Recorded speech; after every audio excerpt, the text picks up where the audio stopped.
ay tulay sa mas magandang bukas. Hindi ka tinukoy para sumuko at umatras. Ikaw ay isinilang upang magtagumpay at lumakas. Kapag may humusga at may nanlight sa'yo, huwag mong hayaang sirain ang pangarap mo. Bawat salitang masakit gawin mong inspirasyon para mas tumibay ang iyong determinasyon. Hindi mo kailangang patunayan ng iyong halaga, dahil alam mo sa sarili mo kung sino ka talaga. Ang mga hadlang sa daan ay hindi katapusan, kundi mga aral tungo sa tagumpay at karunungan. Gawing pundasyon ng bawat panlalait,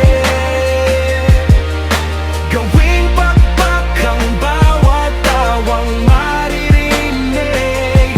Lumipad ng mataas sa buti ng bituin, walang makakapigil sa pangarap mong marating. Kapag ang mundo ay tila laban sa'yo, tandaan mong may lakas na nakatago sa puso mo. Ang bawat pagkatalo ay paghahanda lamang para sa tagumpay na mas dakila at makabuluhan. Hayaan mong magsalita ang iyong mga gawa, hindi ang opinyon ng iba ang sukatan ng halaga. Patuloy na mangarap, patuloy na lumaban, dahil ang tagumpay ay para sa mga hindi sumusuko kailanman. Gawing pundasyon ng bawat panlalait, gawing pakpak ang bawat tawang maririnig.